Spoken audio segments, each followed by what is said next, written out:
words before our chairman gives a little speech. Thank you. Okay, thank you, Melissa, and welcome everyone to GTI's inaugural symposium. It is my distinct honor now to introduce the chairman of the board of GTI, Dr. Robert Lyon. Dr. Lyon came to the United States in 1965 and obtained his PhD in fluid mechanics at Northwestern University. Dr. Lyon started out his career as a professor of civil engineering at the University of Wisconsin-Milwaukee from 1970 to 1980. He then moved to Maryland as a senior professional staff at Johns Hopkins University Applied Physics Lab, before settling down at TRW, where he retired as a senior system engineer in 2000.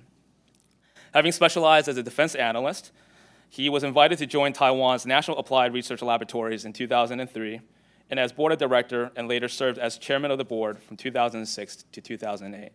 It is my distinct honor now to welcome Chairman Dr. Robert Lyon.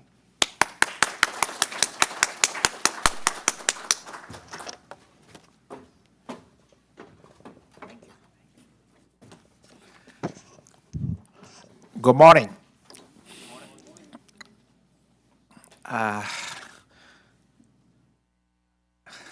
The Congressman hasn't arrived yet.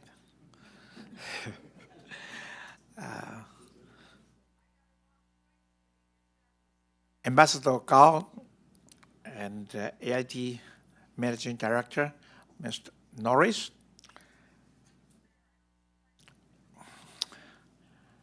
and the distinguished speakers, our fellow GTI's co-founders and board of directors, advisors, counselors, and friends.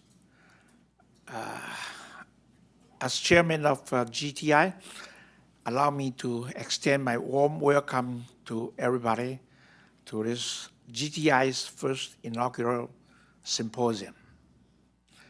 It's a wonderful feeling to be able to reconnect some of old friends and meet some new friends here today. Just a year ago, GTI launched an opening reception in our office at Jefferson Place, just south of DuPont Circle. It's only 1 year since we became a new player in Washington, D.C. And now GTI has transformed from a new institute in D.C. to an active and a serious participant in public discussion of Taiwan-U.S. relations. In short 12 months period, GTI has made some important impact of better understanding Taiwan and the U.S. in general. I think this has been recognized both in D.C. and in Taipei. Now, this accomplishment of GTI in such a short period of time would not be possible without the support of GTI's co-founders and the board of directors. Their faith to deepening the relations of U.S. and Taiwan made them commit their hard-earned resources to this matter. I'd like to take this opportunity, particularly, to commend our executive director, Russell Hsiao, and his team. Their excellent work make this thing possible. So GTI, as is today, I think is relatively well recognized its existence. I remember last year, about the same time, we had opening reception in our office, I made a statement, and I think it's worth repeating. As older generations of Taiwanese Americans, we like to entrust future generations with the responsibility of deepening the relationship between Taiwan and U.S. And I thank Russell and his team validated my belief. So I thank everybody today for support of GTI, and looking forward to continue joint effort on strengthening the relations between U.S. and Taiwan. Thank you for coming, and God bless U.S. and God bless Taiwan. Enjoy the symposium.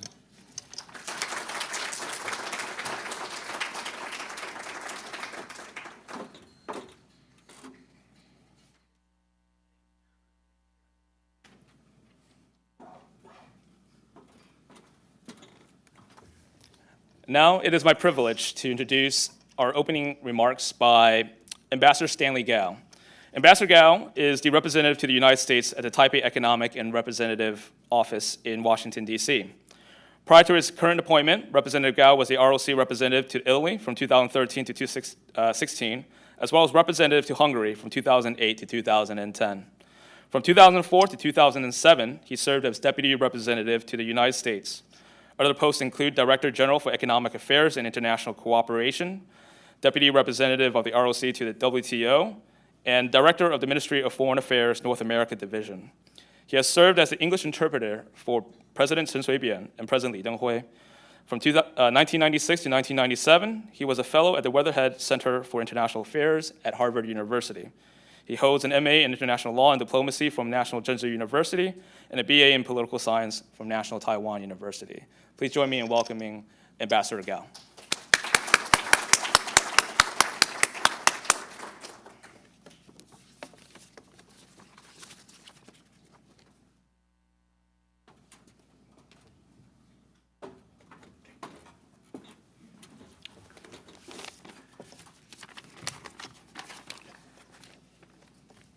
Well, thank you very much, Russell, for that very generous and gracious introduction. And thank you very much for having me on behalf of the Taipei Representative Office here in Washington, D.C. But first of all, let me commend and congratulate the GTI. I mean, making all this tireless and wonderful work and promoting the U.S.-Taiwan relations and bring attention to issues related to Taiwan to the Washington policy community, and your brilliant leadership, Dr. Robert Lai, and of course, also with the enthusiastic support and bold vision of the board members, and of course, the Russell Hsiao's excellent team that made it all possible. And what a job, well done. Congratulations. And I understand that today's symposium was centered on U.S., Taiwan, and this really most reliable economic and equally indispensable economic and security partnership, and also Taiwan's role as a responsible stakeholder and a key player in the regional and geopolitical context. But I think it's all, of course, I cannot wait to hear your stimulating and really inspiring discussion and intellectual exercise.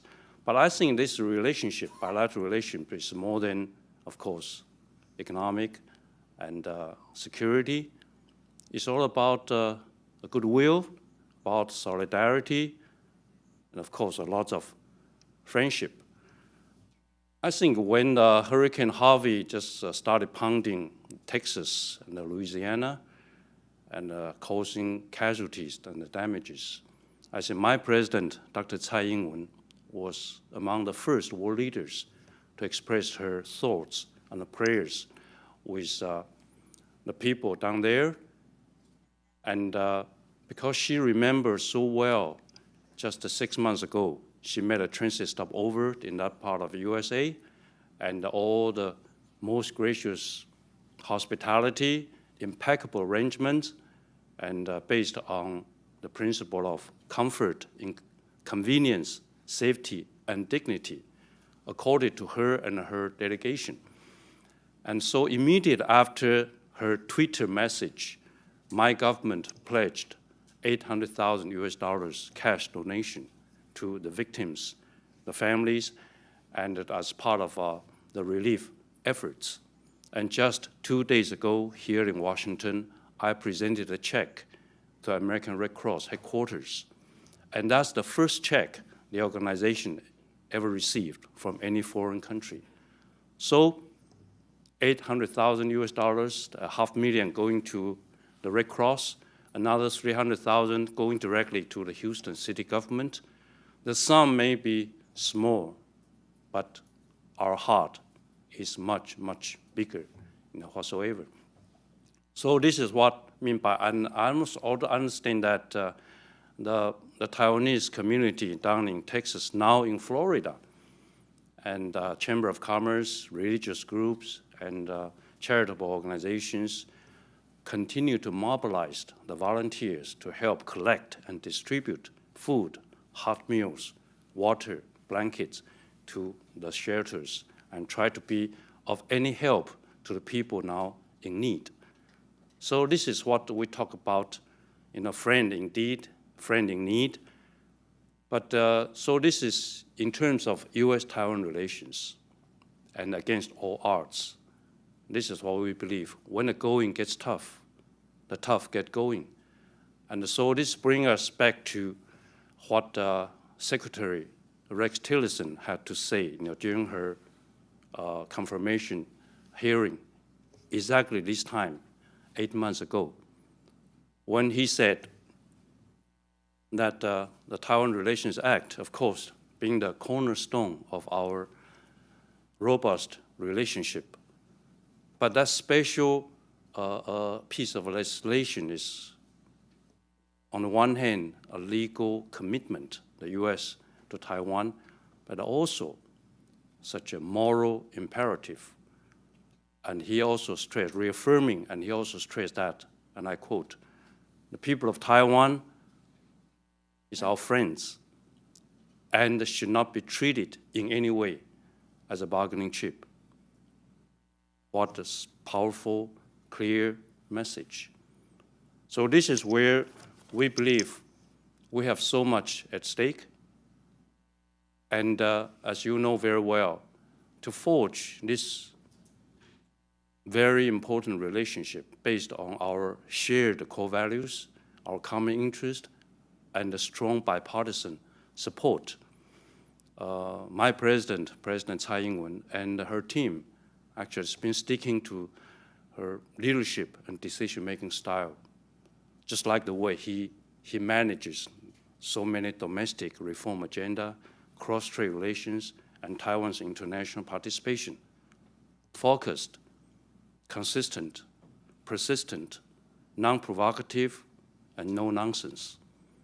But flexible and creative, as necessary, but without bowing to any external pressure. So with that, we feel very confident and equally comfortable. I think some of our friends still remember the old Smith Barney commercial about making money the old-fashioned way. You earn it. And here we believe, through our mutual trust and our joint efforts, we should be able to weather the storm together and pursue the partnership and the friendship and to earn this strong relationship. So thank you very much for having me, and I look forward to seeing you tonight. Thank you very much.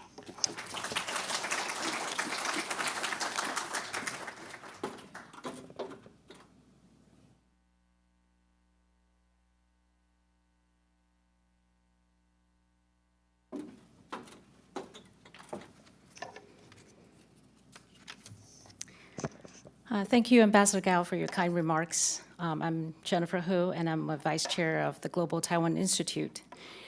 On behalf of our co-founders, board members, and staff, I want to echo the warm welcome offered by our chair, Dr. Robert Lai. We're truly delighted to have all of you join us today for our inaugural annual symposium on U.S.-Taiwan policy. We're especially honored to be joined by our keynote speaker, Congressman Ron DeSantis, who represents the 6th District of Florida and is a good friend of Taiwan. Congressman DeSantis, thank you very much for taking time out of your busy schedule to be here. Our thoughts and prayers are with the people of Florida who are recovering from Hurricane Irma. Congressman DeSantis is a graduate of Yale University and Harvard Law School. While at Harvard, he was commissioned as a JAG officer in the U.S. Navy and deployed to Iraq, where he served as advisor to a Navy SEAL commander. His exemplary service earned him a Bronze Star, a Navy and Marine Corps Achievement Medal, and the Iraq Campaign Medal. In the course of his career, he also served both as a federal and a military prosecutor. He's currently a lieutenant commander in the reserve component of the U.S. Navy. Congressman DeSantis was elected to Congress in 2013, and he has been a steadfast advocate for a strong national security policy. As chairman of the National Security Subcommittee and as a member of the Foreign Affairs Committee, he has emphasized the importance of supporting key partners like Taiwan. He co-sponsored House Resolution 494 to affirm the importance of the U.S.-Taiwan relations, the importance of Taiwan Relations Act, demonstrating his support for stronger U.S.-Taiwan relations.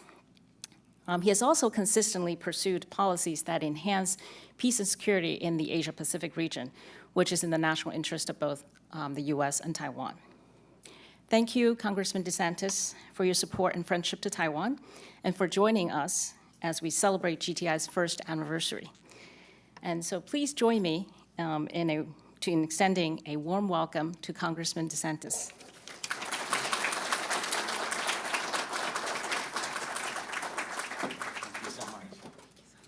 Thank you. It's an honor to be here. I appreciate what you guys are doing. Thank you for the introduction and for the concern for what's going on in Florida. I think all things being equal, I think Florida dodged a bullet in terms of how the storm hit. There are some places that were hit very badly, like the Florida Keys. It's going to be tough for those folks.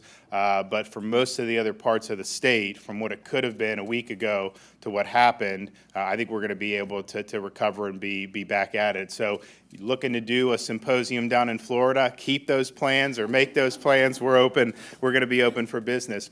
You know, my first kind of exposure or involvement or interest in Taiwan was not when I was in the Congress or even when I was in college or studying different things about foreign affairs. My first interest in Taiwan goes back to Little League Baseball when I was a kid.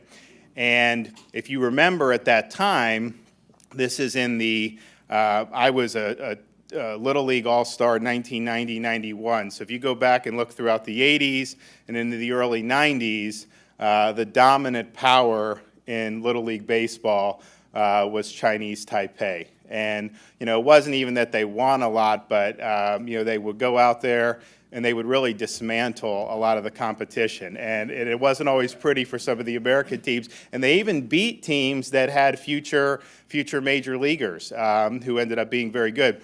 So, you know, we're 12 years old. We see this. We're in a little small city in Florida called Dunedin, but we had visions of going to the Little League World Series. And so before the season started, we put on underneath the bill of our hats, WWT, we want Taiwan. And that was our goal. And it turns out that, you know, we started going, you win your district, then you win, you know, in a big state like Florida, there's different sections of the state, you win that tournament. Then we win the state of Florida, and we're the Florida state champions. And then we have 13 teams in the southern regional, all 13 states from Texas to Virginia and south from there. And we win that and get a ticket to the Little League World Series. And so we got to, so you had 4 American teams, 4 foreign teams. The Taiwan represented the Far East. You had the Dominican Republic, who was very good, representing Latin America. So we got to interact with the Taiwanese players. We got to watch how they approach the game. We did not get to play them because we lost to California in the first round. Taiwan beat Dominican Republic in a very close game, and Taiwan ended up winning. But we were able to make some friendships, playing ping pong, playing catch, doing all that. And what stuck with me about that experience is, these were kids just like us. I mean, they loved baseball, and they really shared a lot of the same values as we did. And so that's something, that experience is something that I take with me here, because I think when you start talking about the relationship between the United States and Taiwan, it's a relationship rooted not just in shared interests, but also in shared values. And I think when you have both of those working in harmony, that is a relationship that you must protect and defend. There's a lot of relationships we have throughout the world that we have aligned interests with another country. And I'm somebody who's realistic about this stuff, and I say you need to work with that. I mean, you look at some of the people we work with to fight terrorism, like the Egyptian government. I give them high marks for being 100% on the right side against radical Islamic terrorism. I don't know that their civil society is exactly what we would want in America. So we have shared interests. The values may not necessarily be aligned there. I still think I think it's smart to work with them, and I think that they are a good ally in this.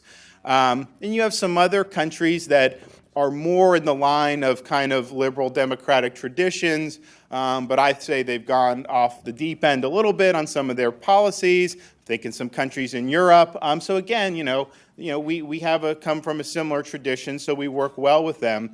But I think when you look at a country like Taiwan, not only the importance of having a strategic ally in the Far East, that's important. Obviously, having a close, I think we need to have a closer, military relationship. But Taiwan is really the one country in that outpost that's really at the tip of the sphere, defending freedom, democracy, the rule of law, and free market, free enterprise.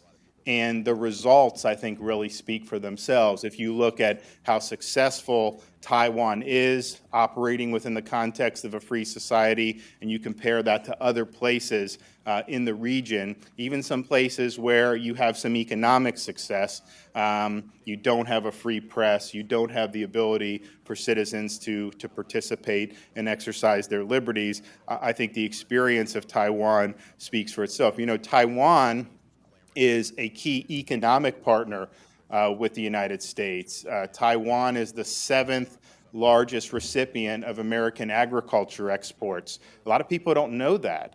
It's a relatively small country, and yet that's a huge boon to the American agriculture industry. We have a lot of agriculture in Florida, but obviously throughout the rest of our country, it's very, very important. And Taiwan is the 10th trading partner in terms of the volume of trade that we do.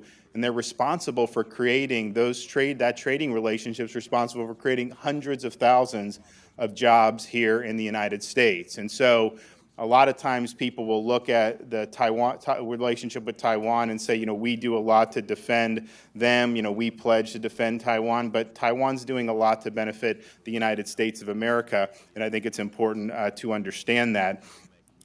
It is very, very important that our commitment to Taiwan be unshakable, and that the whole world knows that the United States will stand by Taiwan.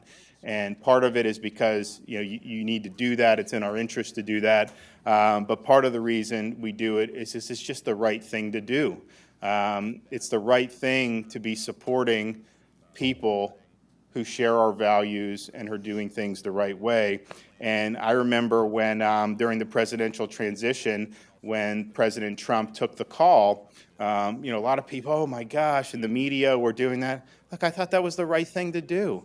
We shouldn't be shy about wanting to have a strong relationship with Taiwan.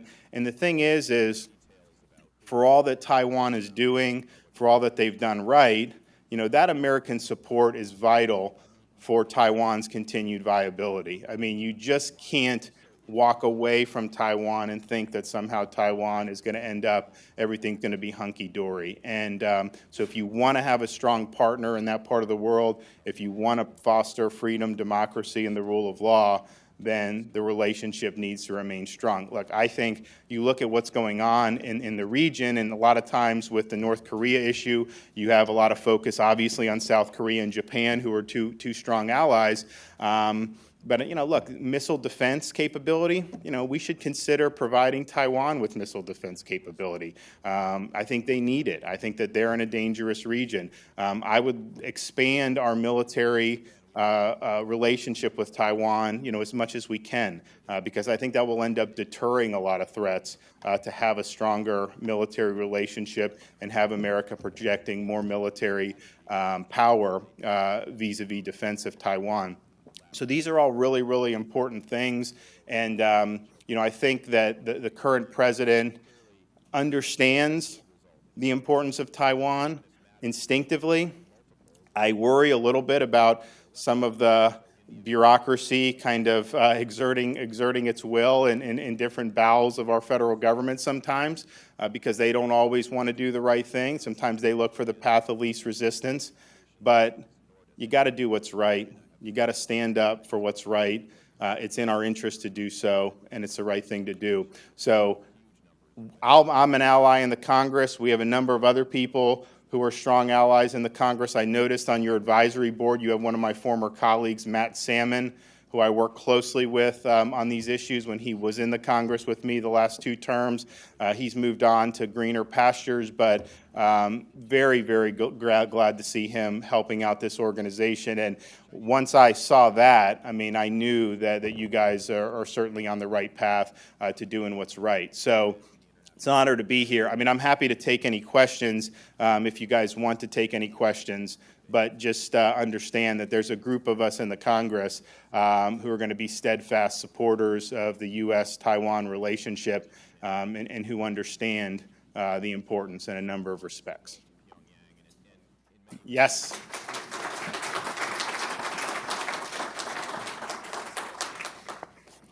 Raise your hand and identify yourself, and also keep your comments brief or questions. Yeah, Congressman, I'm Tina Chong with Voice of America's China branch. My question is on the 2018 NDAA, National Defense Authorization Act.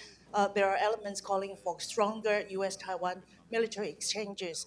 What's your view on that? You support that? And how do you think the administration will support, especially with regard to the port call? So I 100% support the military exchanges, and would like to see those grow. And then you said the port call.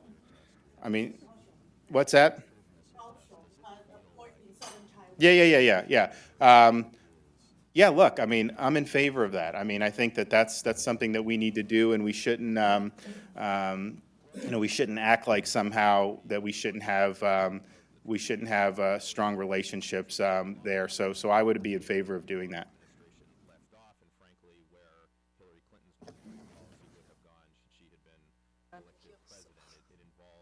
Representative, my name is Ben Lawson. I'm a Navy Asia strategist. I'd just like to ask you if you've seen or how you feel about Senator Gardner's Asia strategy bill. I have not seen it. I have heard about it. And it's something that, if that's something that gets teed up in one of our committees, obviously we'll be looking at it very closely. I did, though, I will say that a number of members in my house who recently traveled during one of our recesses to Taiwan for the first time, all came back really, really impressed with what they saw. In fact, we were just talking about that the other day just on the House floor. So this is never kind of far from people's minds, and I think that that's proof in the pudding. Yes, ma'am.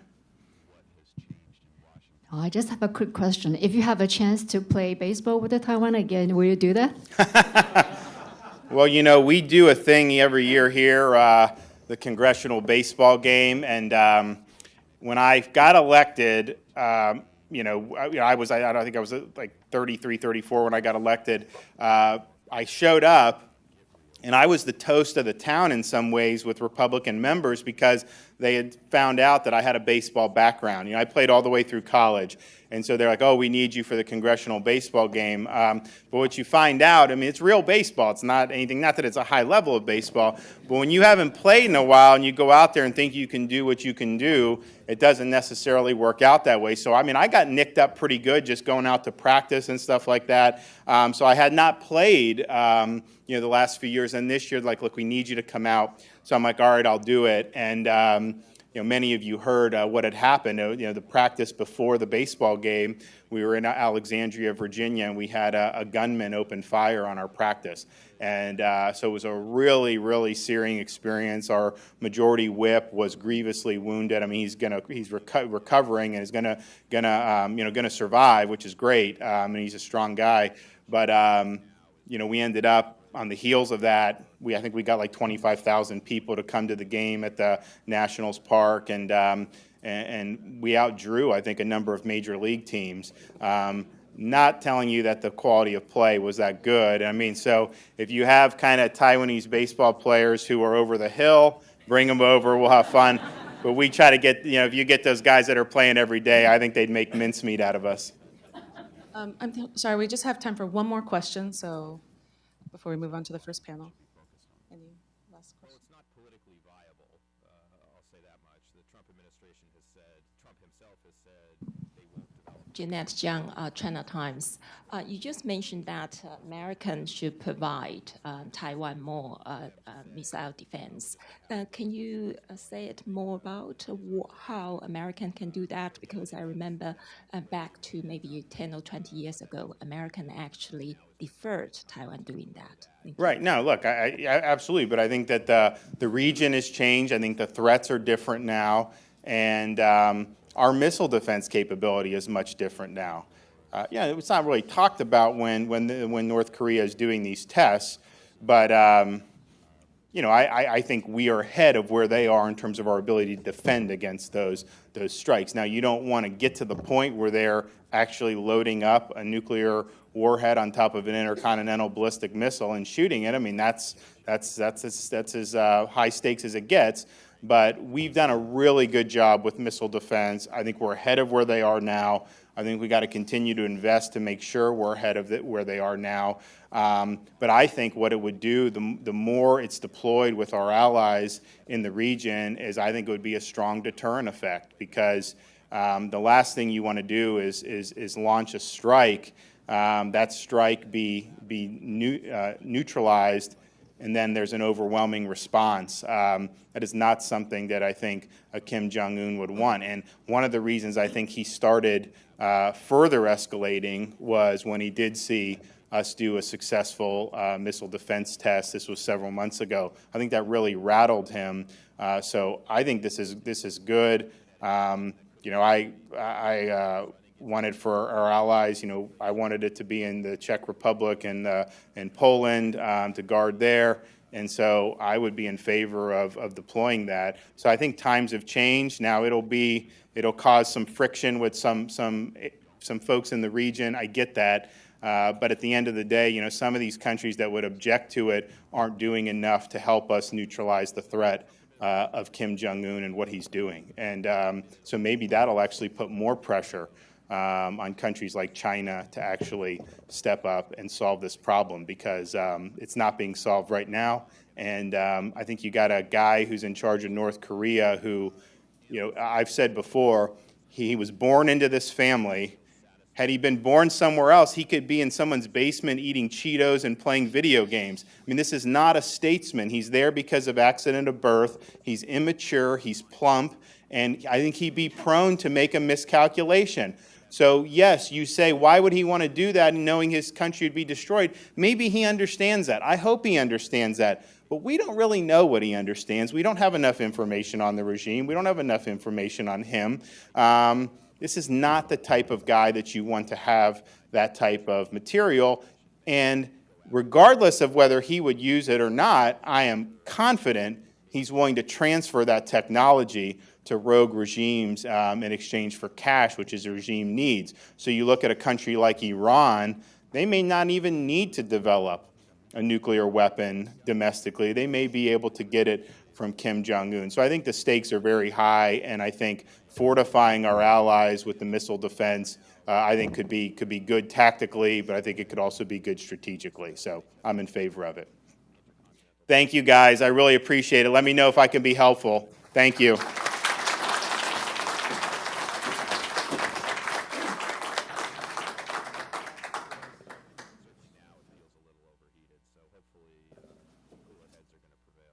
Thank you to our opening speakers, and we're going to transition to our first panel now. Thank you.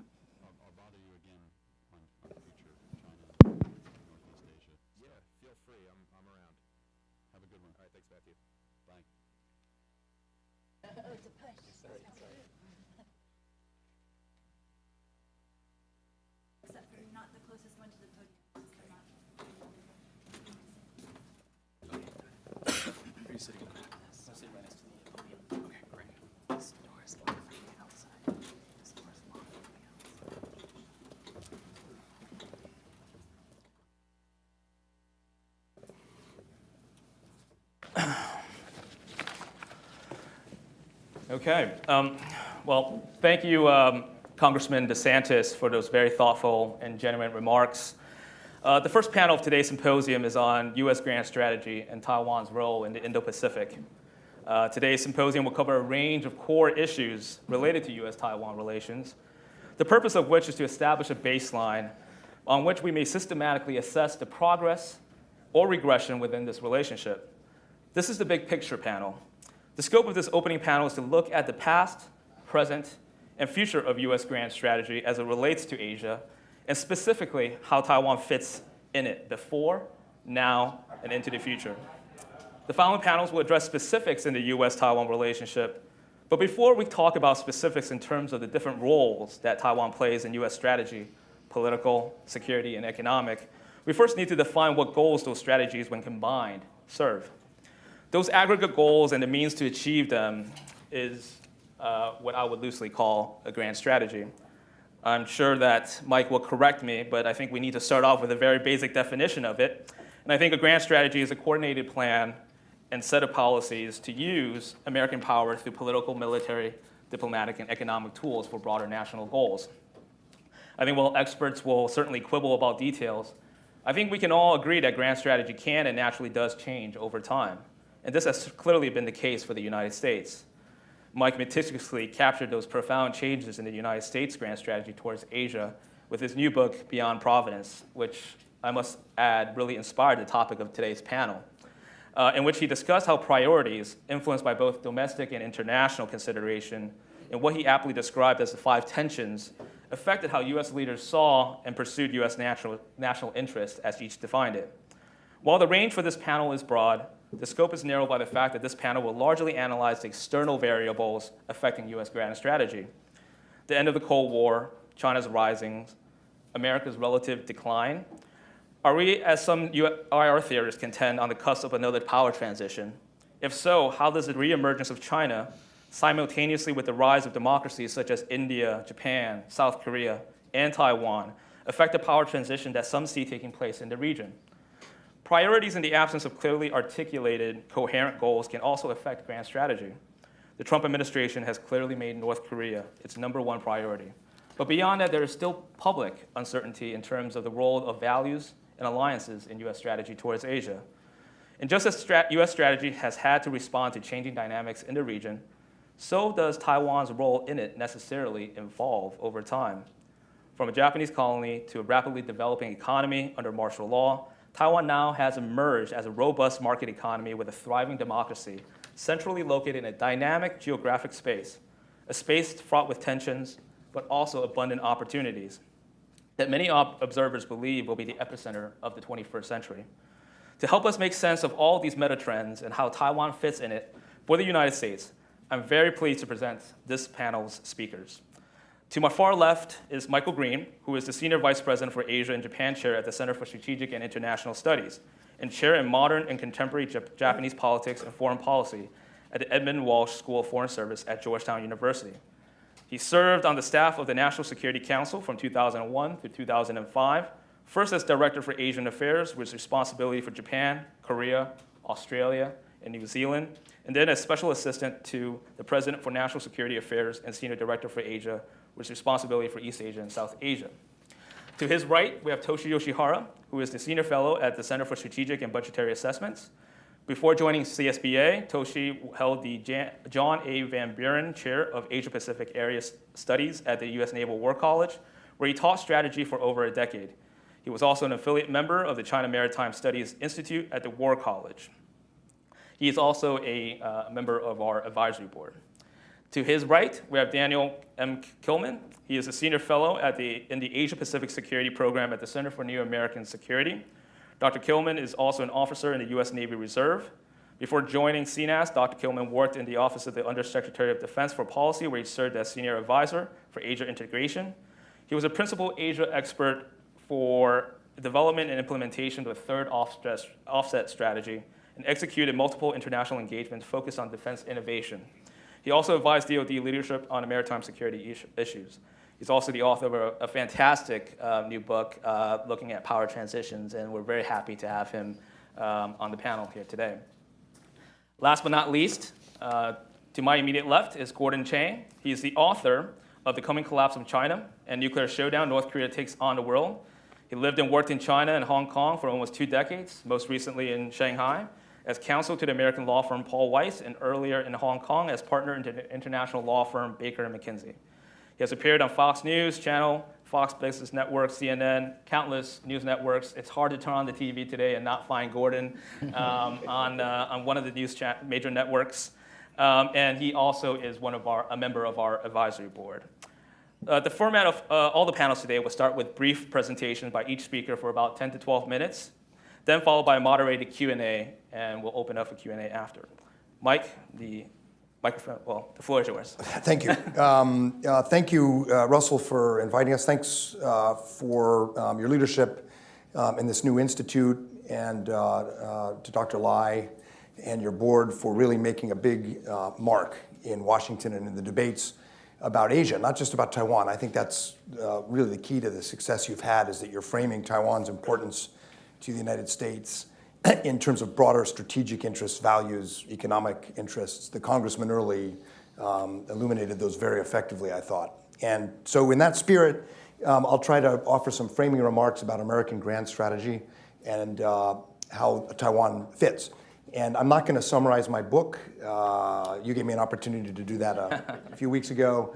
You're going to have to buy the book, especially the Georgetown students. You are in particular going to have to buy the book and be tested on it. So let me just offer some remarks on the debates I see right now about grand strategy as we go into the first year of the Trump administration. Grand strategy is not some objectively measurable and perfectly attained thing. It's contested, it's debated, and particularly in a democracy like the United States, there is no singular sort of consistent grand strategy. There are some key themes that I trace in my book, most important of which is that the United States has, for all of our distractions and dysfunctionality, always acted using our instruments of power to prevent rival hegemon from dominating Asia and the Pacific and keeping us out. That's a through line that's been consistent, and I think will be consistent again with the rise of China. But how you do that and how you frame your strategy is going to be debated, and is debated today. And I see, broadly speaking, 3 schools of thought, which are not necessarily mutually exclusive, but which are all evident in the current administration in one way or another, and all of which have implications for how the United States thinks about Taiwan strategically. So the first broad line of thinking would argue that the US and China, to manage this shifting power relationship, have got to reach some kind of grand bargain. And the most visible and promoted version of this right now is Graham Allison's book, The Thucydides Trap, which is very popular in Beijing, which Xi Jinping quotes quite a bit, particularly, I'm told, in internal meetings. And the thesis, of course, is that when there's a power transition, according to Professor Allison and his team, more often than not, the rising power fights a war with the status quo power. And therefore, to avoid that, tragic future in U.S.-China relations, we have to reach a bargain now and accommodate China's power. And it assumes a linear projection of Chinese power, which is not necessarily right. And the biggest flaw in the logic is it ignores Asia as a whole. And it sort of frames this power transition as a US-China bipolar dynamic and ignores the importance of Taiwan, of course, but also Japan and India and Korea. It sets aside any attention to values. It ignores geography, and in particular the importance of the first island chain. And the fact that it's very popular in Zhenanghai in itself should cause us a bit of pause. So I would say in the sort of think tank in the swamp that about 2-3 years ago, if you voted in think tanks, the new model of great power relations, Xinjiang Daguo Guanxi, this idea that we need this, I would bet it would get about half of the Asia experts in town saying that's a good idea. My guess is right now you get about 10% support. I think it's been largely discredited, but it's still out there. And you could see evidence of this when the Trump administration put a hold on freedom of navigation operations, Taiwan arms sales, in the hope that the timeout would lure China to be more cooperative on North Korea. I think that effort was also discredited, but the idea is still out there. The second emerging line of thinking is that we are now in a existential competition with China.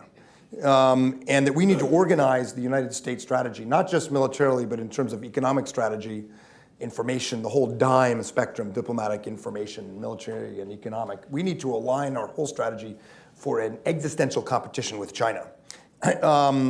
And we need to go head-to-head with China. If they're mercantilist, we need to pursue economic strategies that counter that. This approach, I think, is gaining in credibility, in part because the previous Obama administration, in my view, embraced the first approach too much, and so the debate swung in the other direction. But this also has in it, this second approach, some flawed logic. It also, in an ironic way, is premised on a bipolar structure of power in Asia, and doesn't take full account of the important role of major powers in the region like Japan and India, Korea and Australia. And the danger of a pure blue on red competition is defections. Defections at home, because how do you mobilize the business community, state governors for this zero-sum competition? And defections in Asia, how do you keep Korea, Australia, even Japan on board? And so it's got merit, and particularly in the areas Dan worked on, military competition, we are in a serious competition. We need to invest in the third offset. We need to prepare for different kinds of war-winning strategies and deterrence. But as a comprehensive grand strategy, it's got its undersides and limits too that we're just discovering.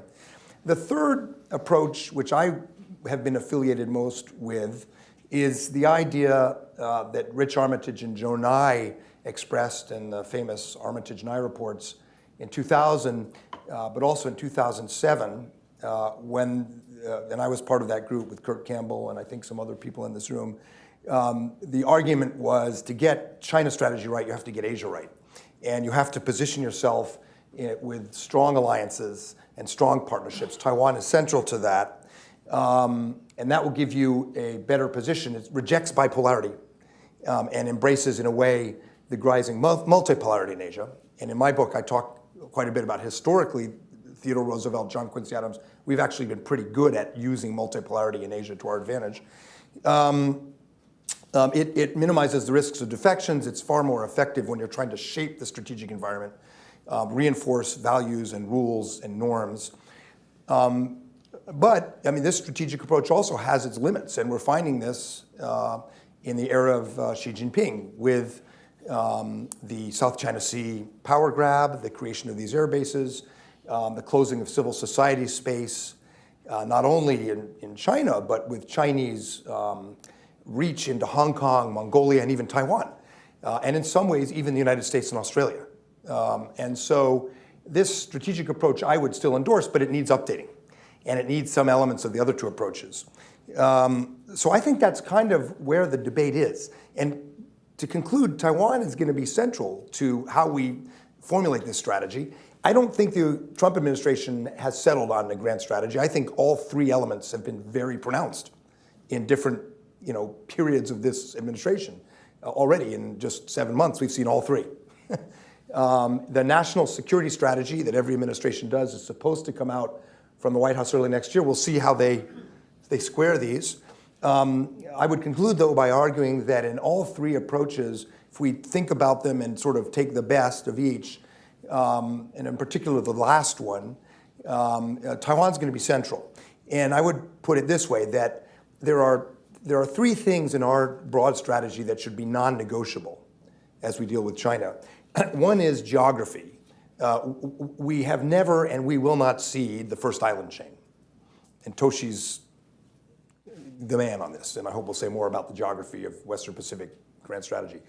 And Taiwan, of course, is central to that and links directly to the security of Japan, the credibility of the U.S.-Japan alliance. But in historical and geopolitical terms, the first and second island chains are how we keep the Pacific open and secure, but not only the Pacific, but the Indian Ocean now. And Taiwan's in the middle of that. So that's not something we will negotiate away in some grand bargain. We have to think how we reinforce Taiwan's defense and our security relationships to secure the first and second island chains. Second are values and rules. We're not going to cede our commitment to an open, rules-based order in the Asia-Pacific region. And how Taiwan is treated by China and how Taiwan is treated by the U.S. and other partners is going to be a key part of that, particularly as we look at trade and rulemaking. The administration, I think almost everyone who works on Asia would agree, shot itself in the foot by pulling out of TPP, but I don't think that strategic game is over. And Taiwan's role in an open Pacific and trans-Pacific trading framework and rulemaking process is critical. And third, what is non-negotiable in our strategy should be coercion. That China's use of coercion to advance its interests, particularly in the Western Pacific, but not only in the Western Pacific, should be unacceptable. And there again, Taiwan is critical. So in all three of these areas, as we build our strategy, Taiwan is going to have to be at the center of it. And I know that Gordon and Dan and also Toshi have done a lot of work on some of the specifics, and I'll turn it over for more details. Thanks. Toshi? Thanks, Russell. I will, in fact, build on Mike's talk to talk more specifically about the role of geography and Taiwan's place in Asia's maritime geography to highlight its importance. So to discuss Taiwan's strategic importance in the Indo-Pacific, what I'd like to do is start by framing it in terms of enduring U.S. aims in Asia. And I believe that the United States has consistently sought two broad objectives since the end of World War II. And they're interrelated and they reinforce each other. And they are, to put it very simply, access and power. Now, let me start with access. Folks in my field in strategic studies tend to talk about access in very narrow terms, in terms of military access. But I think access should be understood in much broader terms. Access stands for economic, diplomatic, cultural, political, even ideational access, including the exchange of ideas and values. And of course, access flows both ways, just as Asian nations, including Taiwan, would like to have access to the vast American market.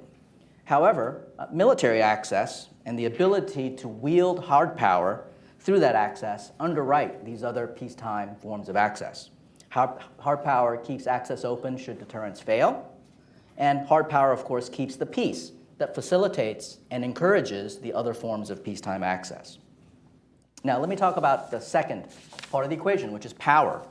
In particular, the United States has consistently sought to maintain a favorable balance of power along the eastern seaboard of the Eurasian landmass since the end of World War II. The term favorable, of course, is a relative, subjective concept. It's favorable specifically to the United States. But I would argue that what's been favorable to the United States in Asia has been largely favorable to everyone else across Asia, except for countries like North Korea. Now, maintaining a favorable balance of power has required alliances, partnerships, a constellation of forward bases, a preponderance of military power, including the ability to project power across vast distances. And as I mentioned, power and access are mutually dependent. A favorable balance of power enables access, while access, which brings with it productivity and wealth, and the revenues and resources to maintain that favorable balance of power, you can see how those two interact with each other in a virtuous cycle. What I'd like to do, though, is to focus on the latter part of the equation, on power, the idea of a favorable balance of power in Asia as a starting point for thinking about Taiwan's strategic importance in the Indo-Pacific. In particular, I want to anchor my discussion in terms of geography and strategy. And that is because geography is a basic unit of measurement for assessing power, for assessing the power balance, and for assessing the conditions of what constitutes a favorable balance. Now, I know geography, geostrategy, and geopolitics seems a little bit old-fashioned. It's very 19th century, if you will, especially in the age of the information revolution, cosmopolitanism, and transnationalism, et cetera. But I want to emphasize Taiwan's continuing importance as a strategic location, as a strategic space. And in my view, its continuing geostrategic importance will continue to influence great power politics in Asia. In particular, the confluence of Chinese, American, and Japanese interests over this strategic space. And I think that will continue to be a determinant of regional stability and security. Whether we like it or not, I think Taiwan will remain a front line of geopolitics in Asia. So let me start with the United States first in thinking about the convergence of these three powers. Now, you've all heard of the tired metaphors about Taiwan as an unsinkable aircraft carrier or Taiwan serving as a cork in the bottle of the South China Sea. But I think Taiwan has to be understood in the larger strategic context, particularly the Cold War context. As you'll recall, at the beginning of the Cold War, Japan and the Philippines served as the northern and southern anchors of America's defense perimeter of the Pacific. That perimeter inched forward westward to include South Korea after the Korean War broke out. It inched forward again towards Taiwan after the 1954 Taiwan Strait crisis, and that line extended to the dividing line between North and South Vietnam. What we saw then, of course, in the latter phases of the Cold War was how that configuration of power began to change. We retracted that line after we withdrew from South Vietnam in 1973. We retracted further in the 70s after we left Taiwan, and of course we left the Philippines in 1992. So to this day, the bulk of our forward presence outside of US territory is concentrated in Northeast Asia, primarily in South Korea and in Japan. Now, when the Chinese talk about the so-called first island chain that Mike mentioned, which is of course the line of islands running from Japan through Taiwan through the Philippines, they're not referring to some abstract operational line for the Chinese Navy. What they're referring to is the architecture of American military power and the core alliance relations and partnerships that exist along that transnational archipelago. That's what they're talking about. That's what concerns them. And when they talk about the first, the second, or the third island chains, the second referring to the Marianas centered on Guam, or the third being the Hawaii Islands centered on Pearl Harbor, they are referring to concentric rings of American military power that stretches from the American homeland right into what the Chinese consider to be their backyard. This structure of American military power, I think, is integral to our understanding of power and of maintaining a favorable balance of power in Asia.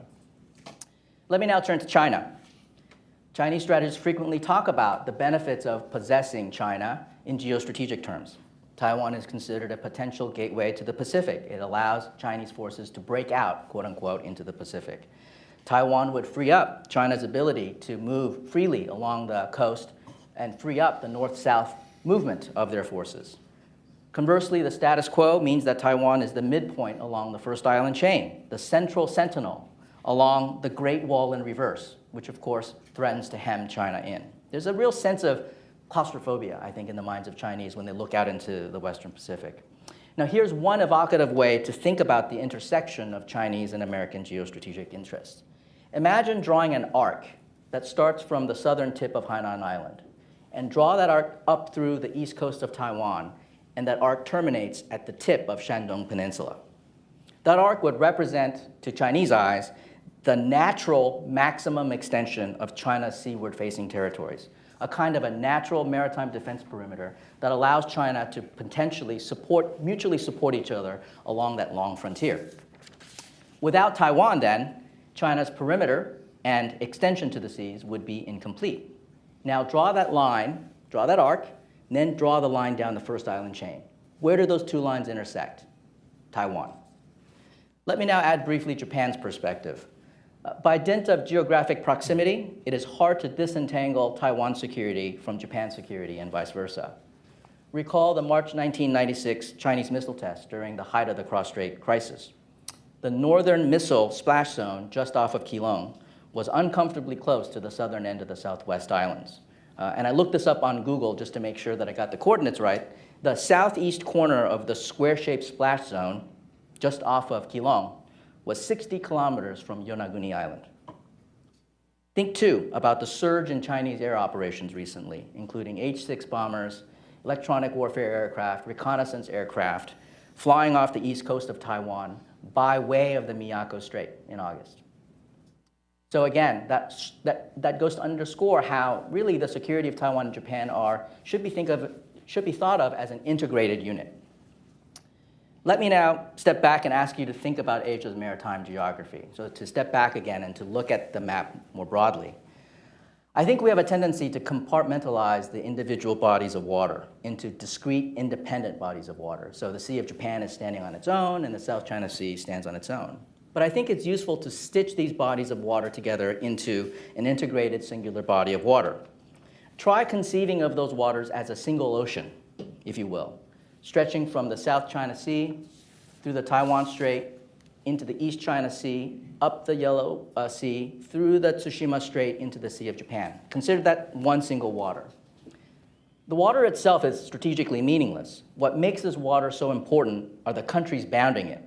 Think of the megalopolises and the great cities that encircle this water, from Tokyo to Osaka to Seoul, from the Bohai Economic Rim to the Yangtze River Delta Economic Zone, to the Pearl River Delta Economic Zone, to Ho Chi Minh City, to Kuala Lumpur, to Singapore, winding its way up through Jakarta to Manila, finally to Kaohsiung and Taipei. It is the productive capacity of this ring of economies, the wealth and power that it's generated, and the military power that it has produced that makes this singular body of water so strategically significant. As my friend Michel Osland Hoover has usefully termed it, it's the Asiatic Mediterranean. He argues that whoever controls this body of water controls the course of this region's destiny. And indeed, that's the underlying logic to maintaining a favorable balance of power in Asia for the United States. Now, we've been really accustomed to ruling the waves over this body of water for the past 7 decades, but things have been changing. This body of water is becoming ever more competitive, congested, and contested. It wasn't so long ago that the US Navy could sail through these waters without ever running into a Chinese warship, once. Now, Chinese combatants regularly trail our naval patrols. In fact, they welcome us into Chinese waters when we go into the South China Sea. Again, look at the map in your minds. Taiwan borders the narrow waist of this Asiatic Mediterranean. An understanding of this contest for this body of water, particularly between China and the United States, is in essence a contest in the power balance. And that understanding would be incomplete without Taiwan. In conclusion, I think it's important to acknowledge the limits of geography and strategy. They're not a panacea. They won't answer all of the important questions about Taiwan's place in the Indo-Pacific or about US strategy in Asia. But I think it's an essential starting point for thinking about Taiwan's important and enduring place in the Indo-Pacific. Thank you. Thank you, Toshi. Dan? Well, first, I want to say congratulations to GTI for putting on this symposium this morning and later this afternoon, and thank all of you. I know you have other places to be. I think everybody turning out this morning is a reflection of the importance of not only the US-Taiwan relationship, but also Asia for America's future prosperity and security. This morning, I want to make 3 points. One is how China's regime type shapes American grand strategy in the Asia-Pacific. The second point is the special role that democracies have to play in US grand strategy. And the third is that Taiwan's exposure to Chinese power and influence actually in some ways is a strategic asset that it can leverage as other countries across the region and beyond experience a power transition vis-a-vis China. Let me start unpacking the first point. I want to take a step back from current day events and think abstractly for a second about power transitions and why should democracy matter or autocracy. In power transitions, trust is critical. If a rising power is a democracy, its system is transparent. There's freedom of the press. There are many actors who can push out information credibly to outsiders. And so there's a very good sense of what that rising power is about, what are its long-term intentions. At the same time, democracy means that there are many centers of power in a society that can shape foreign policy. So for outsiders, there's always someone to turn to for shaping and access. And so what this means is that for a democracy rising, others can be reassured that they will always at least have some sense of what that rising democracy's intentions are, and always be able to find internal players within who at least are like-minded and can shape the foreign policy. This is not the case for autocracies. Autocracies, as they rise, sow mistrust. In an autocracy, there's lack of transparency. Secrecy pervades an autocracy. The press is unfree. And so there is not credible information about that rising autocracy's long-term intent. At the same time, power is centralized in an autocracy, which means that there aren't competing centers of authority that outsiders can come and link up with and leverage to shape perhaps some of the harder edges of that autocracy's power, of that autocracy's foreign policy as it rises. So what this means in the abstract is that democracies, as they rise, create less instability. Autocracies, on the other hand, sow mistrust and potentially instability as they gain in power. I want to quickly turn to a historical analogy, that this isn't just abstract, but we've seen this happen before in history. If you look at the turn of the 20th century, where Great Britain confronted two rising powers, one was the United States, the other was Imperial Germany. Both had very similar power trajectories, but very distinctive domestic governments. The US, of course, was a democracy, and what that meant was that as it gained in power, Great Britain could essentially cede ground, that it could look into the US system. There was lots of information from a free US press, from many actors in the US political system who all mattered, engaged that America, although prickly, at the end of the day was not going to be inimical. And at the same time, the British could always find friends in the US, whether it was in the administration, Congress, the business community, and could essentially shave off the hard edges of America's rise. And so from a British perspective, they could accommodate. Essentially, they could reach a grand bargain. With Imperial Germany, the reverse was true. In Germany, power was centralized in the hands of the Kaiser, whose mind was not terribly transparent, who was also somewhat unstable. And so from a British perspective, they couldn't have a good sense of German intent, nor could they find other centers of power in Germany that could offset the Kaiser's instability and antipathy towards Great Britain. And so there was no grand bargain with Germany. Instead, Great Britain had an unstable combination of cooperation and competition that ultimately paved the way for World War I. Turning now to China, we see, although no historical parallel is of course perfect, we see a somewhat similar dynamic. China, of course, is not a democracy. It lacks a free press. It's not transparent. Secrecy pervades their system. And what this means, of course, is that it's challenging to understand what is China's long-term intent. At the same time, power is highly centralized, even more so today under Xi Jinping than in the past. And so there are not friendly or like-minded domestic actors, which the US and others can work with to try to mitigate some of the harder edges of Chinese foreign policy. And so what this means for US grand strategy is that there is no grand bargain, and that the US has, really since China's rise began in the late 1990s, had to pair cooperation with competition. Historically, that's not been a stable approach, and I think as Mike alluded to now, there's a lot of debate on sort of what's the proper balance between these two, and can we successfully balance them going forward? I want to turn now to the second point, which is the special role that democracies play in US grand strategy in Asia. Here from a US perspective, democracies, because they are transparent and because they are more receptive to external influence, simply make better allies and partners. US strategy in Asia, at times explicitly, at times implicitly, aims to create, I would say, not only a favorable balance of power in general, but a balance of power that favors democracies and knits democracies together. And to give just a quick handful of examples, this could be promoting Japan's emergence as a key regional power, as the cornerstone of regional prosperity and security. It could be boosting a key US partner, India, removing impediments to its rise, which has really happened since the nuclear deal under the George W. Bush administration. And then there's a whole host of connecting democracies together, whether it's connecting Japan and Korea with a focus on the North Korea threat, or Japan, Australia, Japan, India, again, creating a democratic network to underpin a rules-based order. Taiwan, of course, is a vibrant democracy, makes an important contribution in this strategy. One is simply that a prosperous and militarily capable Taiwan can help maintain a favorable balance of power for democracies in the region writ large. Taiwan can also play a role to advance democracy in the region, whether it's through helping to build civil society capacity in countries that have yet to undergo a democratic transition, or even promoting women's empowerment, where Taiwan is a regional leader in that area. I want to now turn to the third point, which is that as Chinese power and influence expands, Taiwan's cross-strait experience with cross-strait military and economic dynamics becomes a real strategic asset, and one that is increasingly relevant to both the region and the world. In a sense, Taiwan has some key lessons that it can share with US allies and partners as they also navigate a power transition with China. I'll briefly cover 4 areas where I believe this is the case. The first is in cybersecurity. Owing to its geopolitical position and also technologically advanced economy, Taiwan is, of course, a primary target of Chinese cyber attacks.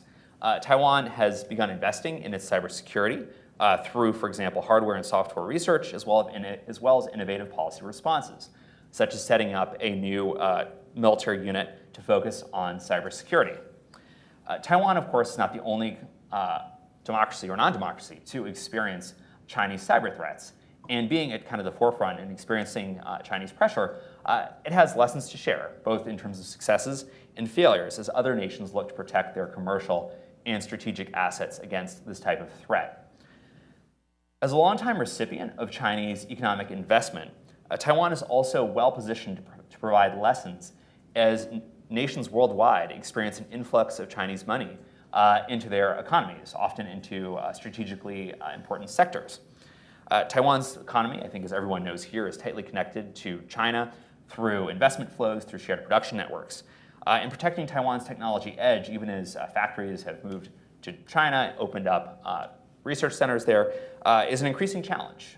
The current administration in Taiwan has applied more scrutiny and is looking at this challenge, for example, through essentially turning off a few deals on microchip investments this year. Taiwan, of course, is not the only actor to experience the challenge in the United States. There's an influx of Chinese investment, often into critical sectors here. It's an Asian challenge as well. And as Taiwan navigates this challenge, there is an opportunity for dialogue with others who are very much in the same place currently. Economic coercion is another area where Taiwan has lessons it can share. Of course, Taiwan has tried to manage its vulnerability to China's economic coercion, despite a profound degree of economic entanglement. Dependence on China for trade and investment is one challenge for Taiwan, but so is tourism. And Taiwan has made, I would say, remarkable strides in trying to diversify, whether it's approaching Southeast Asia, Australia, New Zealand, or both for pushing external investment in that direction, or in terms of tourism coming to Taiwan. And again, Taiwan is well positioned to share lessons learned. I want to briefly touch on the military dimension here, because I know we'll have a panel this afternoon. But given changes in the cross-strait military balance, if Taiwan moves toward a more asymmetric defense strategy, that's an area where others in the region have lessons to learn as well. Many others in the region increasingly have to contend with a more powerful Chinese military. They don't have the resources to match it through conventional force investments. And so if Taiwan does choose to move in that direction, I think others will be watching keenly to learn from the example it might set.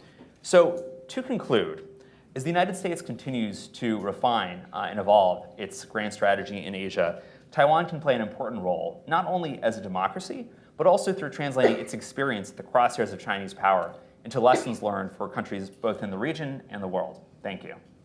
Thank you. Take it away. Russell, I don't know if you're tired of being thanked and congratulated, but let me add the thanks and congratulations of my wife and me. As we just heard from Daniel and also from Mike, if the United States has had a grand strategy for Asia, it's been China. And we see this, of course, in Mike's book. It's all throughout there, and it's crossed centuries. We often see this in this formulation that the U.S.-China relation is the most important bilateral one in the world. And because of that, Americans sometimes forget their values and we accede to much of what Beijing wants. But of course, with a new president, you've got a new approach. And I think that these days you can almost say that the U.S. no longer has a China policy. That's a good thing. It's a good thing in general, and it's a good thing for Taiwan. Indeed, it's intriguing to think about the United States not having a China policy. And part of it is, yes, the president does have policies that affect China, but that doesn't mean he has a China policy. You know, since the end of the Cold War, we have had a focus in Asia of integrating the Chinese communist superstate into the liberal international system. And indeed, because of presidents, American presidents have implemented this approach. They've often elevated the interests of China over the interests of the United States. And one could say almost that we have a China first policy, but not so Trump. You know, he's come in and he's had one focus for his Asia policy, and really only one focus. And that has been protecting the American homeland from the missiles and nukes of the Democratic People's Republic of Korea. Now, to do that, and Mike, you talked about the various China policies that we look like we've had, and I think you mentioned there were 3 of them. You know, you had Trump, first of all, starting out with trying to entice China through cooperation. And we saw this in a number of ways. So, for instance, after Trump met Xi Jinping at Mar-a-Lago in early April, he tweeted out, look, you know, the Chinese can have a much better trade deal if they help us solve North Korea. And because of that, Trump said that basically, you know, things like currency manipulation, Taiwan, freedom of navigation, all of these things really went by the board as the president tried to get the Chinese to help. And perhaps this was most graphically seen in Wilbur Ross's, the Commerce Secretary's May 11th 10-point plan, which was supposed to reduce our trade deficit with China. But when you start looking at the individual components, they helped China more than anybody else, certainly helped us. So Trump started out with this smother China with love approach. And I think that essentially what we saw was, oh, people said, look, the Chinese have taken over the White House. And indeed, I felt that at the time as well. But I think that that was wrong, because what we were seeing was the president reacting to China in a way that was really focused on North Korea, not on China itself. So when we start to think back of where we are going, we have seen the president sort of pivot. That happened with his famous June 20 tweet when he expressed disappointment with the Chinese. And after that, in the last week of June, we saw all sorts of things that just outraged the Chinese, as they themselves said. One of them, of course, was on Thursday, June 29th, the day which will live forever. The president said that he was going to, he notified Congress of his intention to sell arms to Taiwan in the amount of $1.42 billion. This was a package that the Obama administration had put together, but it had languished under the Trump early months, largely because he was trying to get Beijing's help. That approach, of course, now is over, and we're starting to see things differently. And I believe that Taiwan's going to be a beneficiary of this, because as President looks at China through this North Korea focus, there are irreconcilable differences that I believe are going to grow worse over time. Because we see the Chinese not only with different interests on North Korea, but also doing things that we can't abide. So for instance, they're selling critical equipment to North Korea for its ballistic missile program, probably providing the most advanced missiles to the North Koreans. We see them selling semi-processed fissile material. Big Chinese banks are money laundering for the North Koreans. And of course, the Chinese are hosting North Korean cyber attackers. And those cyber attacks have gone against the United States, as we saw in 2014 with the attack on Sony Pictures Entertainment, and of course, South Korea as well. So as these disagreements with China grow over North Korea, I believe that the United States is going to see Taiwan for what it is. And that is, you know, looking at values. It's the importance of Taiwan as a friend. But you know, as we sort of friend Taiwan, this has already been occurring in the region, because China has been putting pressure on countries from its south, going from India, all the way to the South Korea in the northeastern part of the region. And as that's happened, we have seen the Japanese talk about what Daniel mentioned, and that is values. And this was started early in 2006, where you had, for instance, Foreign Minister Taro Aso talk about an arc of freedom and prosperity. The idea went nowhere, because countries were then optimistic about engaging the Chinese and enmeshing the Chinese into the international system of rules, treaties, conventions, and all the rest of it. But these days, of course, as Mike mentioned, there has really been a reassessment of Chinese intentions and what they plan to do for us when they rule the world. So we're seeing countries in the region band together, and most of these countries are democracies, and indeed Taiwan is a central point. Mike talked about geography, so did Toshi. When you think about Japan, our cornerstone alliance, the westernmost inhabited island of Japan is Yonaguni. It's actually south of Taipei, and it's only 58 nautical miles from the east coast of Taiwan. Matter of fact, you can see Taiwan from Japanese soil. And as Arthur Waldron has said many times, this is a strategic unit, Japan and Taiwan, and the Japanese absolutely will not allow the Chinese to have it. And I believe that he's right. This is also an issue, of course, for the United States, because it would be difficult for us to defend Japan if Taiwan was in China's sweaty paws. If we can't defend Japan, then what chance do we have of defending South Korea? So for the United States and for countries around the region, the conclusion is the same. Defending Taiwan is defending their own territory. So as we look out at the general trends in the region, as we look at the reassessment of China, I believe that we are going to see Taiwan being one of the big beneficiaries of the way we now look at the world. And of course, this is far too late. We should have done this much earlier, but it's good that it's happening now. Thank you. Well, thank you, Gordon. And I think as expected, I think we've really laid out beautifully a great deal to digest here from, Mike establishing a framework for us to sort of analyze the different approaches that the Trump administration has taken towards its Asia strategy, to reconceptualizing geography in the maritime domain in the Asia-Pacific region, to the role of values, to a much larger geostrategic sort of landscape of what are the sort of the variables at play now. What I'd like to do is give the audience a chance to sort of think of their questions. We'll have some time for questions, but I'd like to lead off with a point that Mike raised, and that is and Mike, you addressed this extensively in your comments, and this is the idea of a grand bargain. And but I want to give the chance for the other panelists to also sort of weigh in on this issue, and because this is a topic that isn't going away, and that there's been a continuous sort of thread of assessment on how the United States may proceed with a grand bargain, and most sort of recently some former senior officials have called for a grand bargain with the PRC. Some former presidential campaign advisors who had written also that, and I quote, I can therefore see the emergence of a grand bargain in which the U.S. accepts China's political and social structure and commits not to disrupt it in any way in exchange for China's commitment not to challenge the status quo in Asia, end quote. But not only this former senior official, but also academics who have explicitly tied in Taiwan in the conversation about having a grand bargain, where that academic argued that, quote, ending the U.S. commitment to Taiwan would eliminate the scenario most likely to draw the United States into a large war with China, thus reducing the importance that China places on controlling these sea lane of communications and helping to significantly moderate U.S.-China competition.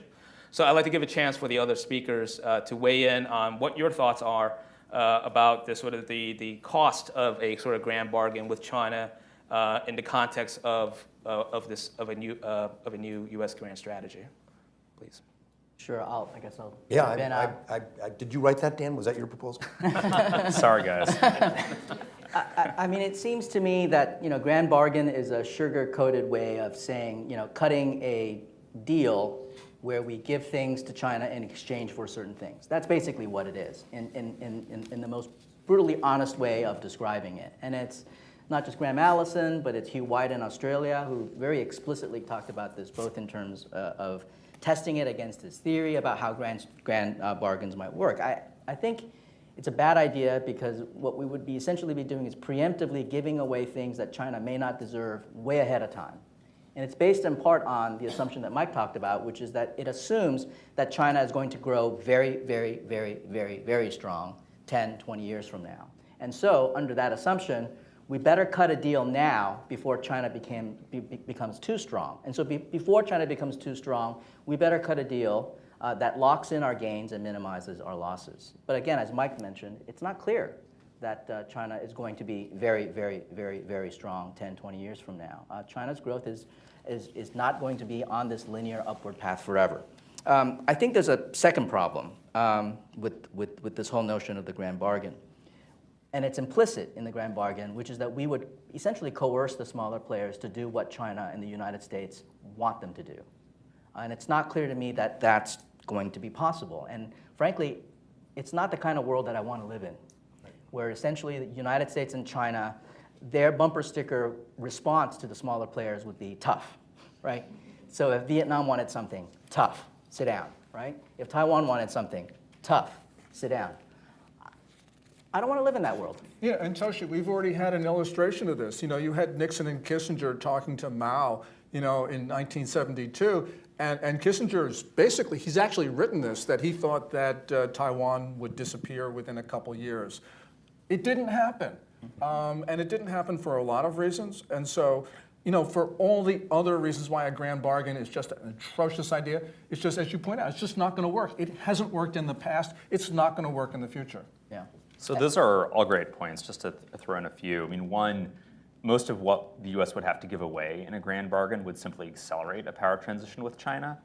To those in the audience who've had international relations afflicted on them by certain professors, you probably all, of course, have read arguments that ultimately, if you make a bargain and a country becomes stronger, it can always relitigate. I would say that certainly applies in this case. There's nothing to guarantee that a bargain today won't be relitigated tomorrow in a much less favorable direction. And related to that, China's regime type, when you have a country that is centralized authority, non-transparency, there's not a lot of assurances that it won't change, and it could change very quickly. So in my perspective, a grand bargain, if anything, would hasten the day for the power transition to fully happen, as opposed to prevent it or lock in US gains. Yeah, if I could just add one more thing, sorry, which is that I think along those lines, I think you don't get stuff from a grand bargain. You need to earn it. And it seems to me that China's not there yet.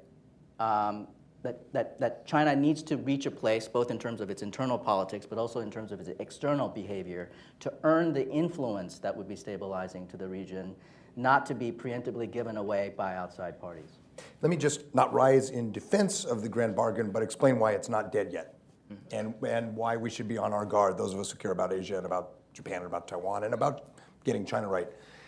The grand bargain pops up for two reasons that are going, and it will happen again, I predict, at some point. One is that policymakers at senior levels who view the paramount challenge of our time as transnational challenges, non-proliferation, climate change, or financial crises, don't care about Asia strategy. And that's why you had this pop up in the Obama administration, and why, for example, Secretary Kerry and Susan Rice were such champions of this idea, because they thought the most important thing facing the US was climate change, followed by proliferation. But yet, to solve these, you need China's enormous weight in the international economy, and old-fashioned, 19th century geographically bound issues like the first island chain are so old think. So that is number one. Not everyone in this town agrees that we need a regional strategy, or that the challenge to the liberal order is coming from regional revisionist powers. A lot of people would argue that the big challenges are global, and not just climate change. Frankly, I think for Wall Street, the financial crisis and management of the financial system, hence you have the G2 idea coming out of Wall Street.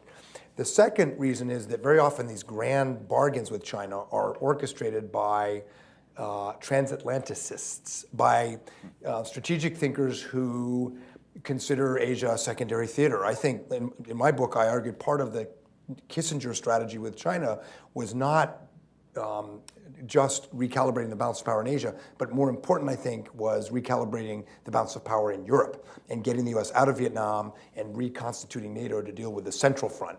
Now, over half of Americans in polls now say Asia is the most important region, but our strategic leadership is overwhelmingly coming out of a sort of transatlantic NATO tradition or counterterrorism.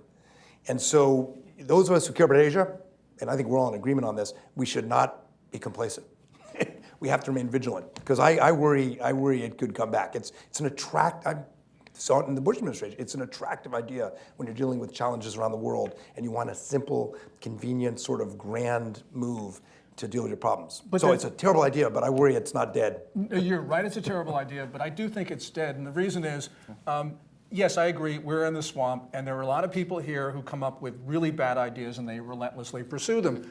But the point is, we're not the world. You have the Chinese and the Russians are going to do things which are just going to be completely outside the bounds. It's going to offend not only people, out in places in the United States where the people have common sense, but also in Washington as well. And you see this, for instance, when Putin took over Crimea. He's now moving on eastern Ukraine. He's talking about the Baltics. The Chinese now are starting to say, look, we not only want the South China Sea, but we're also thinking of the Ryukyus in Okinawa because they were a tributary state 200 years ago. And so therefore, it's ours now. It just seems that because of the dynamics inside of Beijing and Moscow, this idea will die, and it will also delegitimize a lot of people in Washington, which would be the second good thing about all of this. Because there are, I think, a core of people in Washington who have really forgotten the values of what have made the United States great.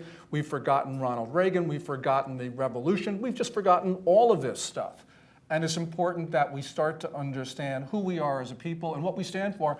And really the one reason why we do have a reason to exercise power abroad. And that is because our values are consistent with those of the rest of the world. People want the things that when they say American-led international system, it's really not American-led. It's a system that embodies values that everyone wants. Well, that's a good segue We're on the to my right next side of question. history. Dan, I want to move to you quickly and perhaps give a chance to for the audience panelists to comment before moving to the audience Q&A. Is that in your comments, in your book, you've attached a great deal of importance on democracies and moderating the effects of this sort of destructive power transition that you foresee coming along, given the nature of the regimes in question. Are you concerned by the perceived low priority that this administration seemingly places on supporting democracies, or the role of sort of democracies and values in foreign policy? What kind of impact will this have on this sort of type of transition that you see coming? So if you look at China specifically, in general, democracy promotion has not been a high priority for the United States, and it is very challenging, of course. And I would certainly advocate, whether it's with China or any other society, that pushing for elections overnight has unfortunately been proven to typically not result in democracy. You don't have the institutions, rule of law, the traditions that then enable democracy to ultimately emerge. And in that sense, Taiwan is an evocative example where you had sort of everything in place and then a transition. I think to the extent that we can in China, which is very difficult, whether it's supporting NGOs or rule of law, quiet exchanges, we should try. And again, it's a challenge. I know it's not a high priority now. It's not been a high priority, I think, typically. Mike can correct me if I'm wrong there. But in terms of in general, I think a lot of administrations move back and forth on the importance of democracy, but typically, ultimately, they do come to realize that it does matter, not just in terms of values, but ultimately it advances U.S. interests over the long term. So I hope, anyways, the pendulum will swing. Great. All right, well, I'll open up to audience Q&A. Please raise your hand, identify yourself, and please keep your comments or questions brief. Garrett, middle. Hi, name is Garrett Van der Wees, former editor of Taiwan Communique, and he also just joined GTI as an advisor. You have all talked about the grand strategy for the US in East Asia, and you have emphasized democracy in that respect. Now I'm from Europe, and we also have a few democracies there. What would be the possibility? How can we link in Europe into this grand strategy from the US side to ensure that interests from the European side don't conflict with American interests or, in our case, Taiwan's interests? Well, Garrett, you have both Beijing and Washington working much more closely together, coordinating their foreign policies. And while you have the Chinese threatening their neighbors, you also have Russia threatening its neighbors. And eventually, I think people are going to start to see, even in Europe, that this is an issue that Daniel just talked about in terms of democracy promotion. and which has been a theme this morning.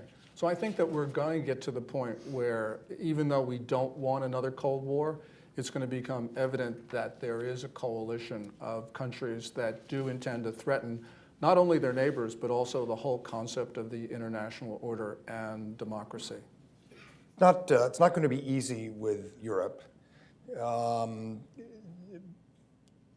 decade ago or so, we were wrestling with the European move to lift the arms embargo on China. And I and a few other officials at the time threw ourselves in front of that train. And the Europeans argued with us that we didn't understand China. And I remember one prominent European foreign minister was lecturing me about how you can't contain China. And I said, do you know who China's, at the time, China's 7th largest trading partner was? And the person said, it must be Italy. And I said, no, it's Walmart. That the U.S. Has a pretty robust relationship with China. We're way past that now. I think there's more of a convergence of thinking than there was. The problem is that Beijing has realized that the European Union is deliciously dividable. And the decision last summer, for example, by the tribunal on the Philippine case, and the law, the EU could not put out a statement because China bought off Greece and Hungary. And so just as we're starting to see, I think, some recognition among European leaders that they do have to do what Gordon's saying, the way the EU works, all the structural flaws, all the inwardness right now in Europe, the Chinese have found ways to manipulate that. And so one step forward, one step back. Gordon's right, there's an opportunity there. It's going to take a lot of work.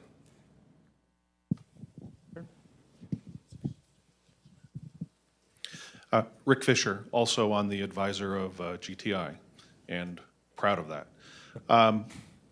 Just imagine that you're in Beijing, you're a key staffer on the North America leading group, and that you're in charge of the grand bargain file.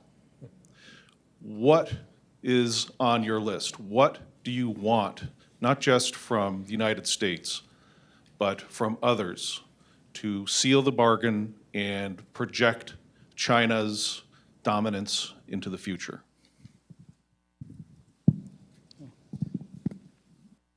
Well, I'll start.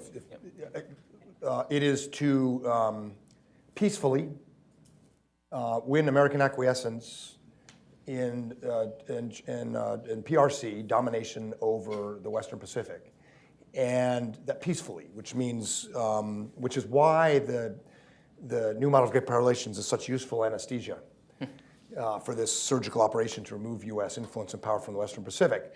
And the key elements of that involve neutralizing values as a narrative in the region, which means standing up for the principle of non-interference in internal affairs, which Japan and other countries used to champion. Now they fight against it because they see what's up. And it means weakening the credibility of U.S. alliances, beating up the weak links up the island chain, the Philippines, to killing the chicken to scare the monkey, which is Japan, or our commitments to Taiwan under the Taiwan Relations Act. Articulating, as Xi Jinping did 3 years ago in Shanghai, a vision of a region with no blocks, so weaken the U.S. alliance system. With the alliance system, as Toshi said, goes the geography and the alliance system, the values are linked. And you start breaking those apart and affect what's called the Near Sea Doctrine. It's not called that anymore in Beijing, but the sort of Monroe Doctrine control over the first and second island chain, which historically are the claustrophobic thing containing China. And all going to plan, unless and until, in my view, U.S. alliances actually get stronger because of what China's doing, which means missile defense. It means strengthening U.S., Japan, Korea trilateral cooperation in the face of North Korea. It means more support for Taiwan. It means more linkages of Taiwan to Japan. If the San Francisco Treaty System and the bilateral alliance system will not become a collective security system easily, but if the Chinese see that their coercion and aggression and their support for North Korea is de facto creating, through missile defense, intelligence cooperation, maritime cooperation, a collective security type of interoperability among our allies, that will ruin the China dream. And so it's on us to make that happen and to demonstrate the consequences. If we overplay our hand, it won't work. But China, as other panelists have said, have created an opportunity to start not only reconstituting our alliances, but connecting them. Rick, I think the number one item on the to-do list would be to get the United States to start talking to North Korea. Because, everything Mike said is absolutely right, but in terms of what do you do today to get to where Mike is talking about, I think you have to remove the one item where the United States could actually brand China as an enemy and therefore sort of get that off the table so that you can then go out and do all those other things. With regard to North Korea, right now, people in this town understandably believe that there's a time frame. Somewhere between 9 to 15 months, the North Koreans will be able to put a nuclear warhead on top of a missile that'll be able to reach the American homeland. And because of that, that drives a lot of policy in directions where, it was unthinkable. We're hearing all sorts of things from, established foreign policy players that we would not have heard, let's say, last month or 2 months ago. So, for instance, Admiral Stavridis talks about an embargo on North Korea. So if you're a Chinese foreign policy implementer, you've got to get this issue off the agenda because it's the one thing that can really wreck all of your long-term plans, because China is never going to help on North Korea, and they know that, and so therefore they've got to get it off the agenda. Well, Gordon, I just want to raise a point here, and and you addressed it to a degree, and that is, this is an area of concern, right? North Korea, because, much ink has been spilled really about the transactional nature of President Trump and how this impacts the administration's foreign policy. And so, and given that the sort of security, the key security issue is clearly North Korea now, in the course of trying to get China to do more on North Korea, will Taiwan be used as a bargaining chip in U.S. efforts to apply maximum pressure? Well, the Taiwan and North Korea have always been linked, as everyone has said. Mao Zedong did not invade Taiwan because he had to come to North Korea's aid. And, we see Chinese, and Mike would know this better than anybody, have oftentimes hinted at least that type of bargain. And Trump is perfectly capable of breaking all sorts of conventions, like democracy conventions and things like that. Those notions that we hold dear. But I actually don't think that this is in the cards right now, largely because we are not looking at those issues. We're looking specifically at how do you disarm North Korea. And I actually believe that we do not think that the Chinese, and I think foreign policy analysts are wrong, but I think that we're starting to see people say, well, China can't solve this. If you believe China can't solve North Korea, then you're not going to bargain away Taiwan. So although I'm sure Beijing would love to actually start a discussion like that with the Trump administration, even if they do, it's not going to go anywhere. Toshi? Could I go back to Rick's question about what China wants? I think the Chinese have been surprisingly transparent about what they want. So in late 2014, I think Xi Jinping laid out his key objectives for the China dream. There's one component that's, I think, is worrisome and is already in play, which is China's attempts to rewrite the rules and norms that China was not present in the post-war period to participate in shaping and in making. So the Chinese believe that there are certain norms and rules that do not favor Chinese interests, and that they will try to revise, at a minimum, revise those rules and norms to suit China's growing power and growing interest. And that includes, of course, China's interpretation of what's allowable in its exclusive economic zone. And to me, that normative objection is very much related to our hard power, because what they're essentially trying to do is to curtail our ability to militarily access key parts of maritime Asia. And if they're able to demonstrate that they can, in fact, curtail our ability or willingness to do so, that will in turn undermine our allies' confidence in America's ability to maintain that favorable balance of power that I've talked about. And that is one way of essentially unraveling America's position in East Asia. Just to jump in quickly on Rick's question, I think if I was assigned to the Grand Bargain portfolio, I might be worried. It was one step before being purged, that I would be fairly pessimistic that I could accomplish it, that maybe you could have a half bargain, but in part due to the comments on North Korea, can China really deliver North Korea? I'd be very concerned that I'd been set up for failure and was going somewhere else. So not a good portfolio to hold, I would think. All right, with that, please join me in thanking the first group of panelists. Thank you guys so much, really appreciate it.